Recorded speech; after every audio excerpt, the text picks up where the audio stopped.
महाराष्ट्र विधान परिषदेच्या उपसभापतीपदी निवड झाल्याबद्दल आमदार सचिन अहिर यांच्या जाहीर सत्कार समारंभाचे आयोजन करण्यात आले। या कार्यक्रमाला गिरणी कामगार, विविध कामगार संघटनांचे पदाधिकारी तसेच कामगार वर्गातील असंख्य नागरिक मोठ्या संख्येने उपस्थित होते। उपस्थित मान्यवरांनी सचिन भाऊ अहिर यांचे पुष्पगुच्छ देऊन अभिनंदन केले व त्यांच्या पुढील राजकीय आणि सामाजिक वाटचालीस शुभेच्छा दिल्या। कार्यक्रमात कामगारांच्या विविध प्रश्नांवर चर्चा करण्यात आली तसेच कामगार हितासाठी पुढील काळात अधिक प्रभावीपणे काम करण्याचा निर्धार व्यक्त करण्यात आला। आज खरं तर माझा कामगार क्षेत्राशी गेल्या अनेक वर्षाचा संबंध आहे आणि तुम्हालाही मी जसं सभागृहामध्ये पण सांगण्याचं काम केलं तर एक कामगार आणि विशेषतः खटावसारख्या मिलमध्ये लागल्यामुळे एक वेगळं घनिष्ठ संबंध या क्षेत्राशी आल्यामुळे तो त्यांचा बहुमान होता आणि माझा बहुमान होता की त्यांच्या हस्ते आज हा सत्काराचा कार्यक्रम आयोजित केलेला आहे। राज्यभरामध्ये अनेक सत्कार होतील, यानंतर पण माझ्या मतदारसंघाच्या वतीने पण देखील नागरिक सत्कार केलेला आहे, परंतु कामगारांच्या वतीने तेही उपेक्षित असलेला जो समाज आहे त्याच्या हस्ते सत्कार करत असताना मला असं वाटते की एक मोठी जबाबदारी माझ्यावरती आता आहे। कारण या पदाला न्याय देत असताना, त्याची गरिमा वाढवत असताना उपेक्षित समाजाला न्याय कसं मिळेल या भावनेतूनच मला असं वाटते मी काम करण्याची माझी जिद्द आहे आणि त्याचा एक भाग म्हणूनच एक सत्काराचा, एक मायाची शाळ घेत असताना एक जबाबदारीची शाळ माझ्यावरती पडली असं मी समजून त्या जिद्दीने त्यांचे प्रश्न सोडवण्यासाठी मी मदत करेन। सत्कार करणं हे आमचं कर्तव्य आहे, कारण सचिन भाऊ आता विधानसभेचे उपसभापती झाले असले तरी त्यांनी कामगारांमध्ये गेले 30-35 वर्ष काम केलेलं आहे। विशेषतः राष्ट्रीय संघात त्यांनी 1994 ला प्रवेश केला।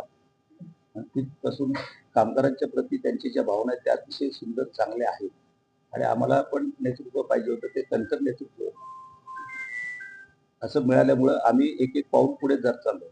भाऊनी सुद्धा इथे आल्यानंतर 1996 ला एक नवीन संघटना स्थापन केली, ज्याच्यामध्ये टेक्सटाईलच्या व्यतिरिक्त ज्या काही इंडस्ट्री आहेत ते त्याच्यामध्ये आल्या। त्याच्यामध्ये केमिकल फॅक्टरी आल्या, ऑटोमोबाईल आले, हॉटेल्स आले, हॉस्पिटल्स आले, सगळ्या प्रकारची, मग ते वाहतूक कामगार असतील, ओला उबेरवाले असतील, बांधकाम कामगार असतील, घरेलू कामगार असतील, सगळ्या प्रकारचे असंघटित कामगार, सगळ्या प्रकारचे अशा पद्धतीचं सगळ्या लोकांचं नेतृत्व त्यांनी केलं आणि अतिशय महाराष्ट्रामध्ये प्रत्येक जिल्ह्यामध्ये जवळजवळ जाऊन पोहोचलेला आहे। त्याही पलीकडे जाऊन आम्ही उत्तर प्रदेश, हरियाणा, हरिद्वार आणि गुजरातमधलं सोनगड इथे JK पेपर आहे त्यामध्ये पण आम्ही एंट्री केली।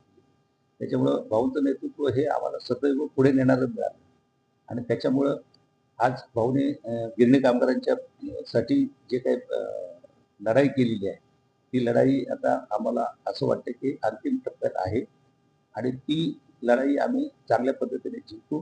गिरणी कामगारांना त्यांनी संपूर्ण आयुष्य मुंबईमध्ये घालवलं, मुंबईच्या आर्थिक विकासासाठी त्यांनी मोठं काम केलेलं आहे आणि त्याच्यामुळं गिरणी कामगारांना मुंबईतच घरं मिळाली पाहिजेत, हा जो गिरणी कामगारांचा हट्ट आहे त्यासाठी आम्ही 2 वेळा मोर्चे पण काढले होते।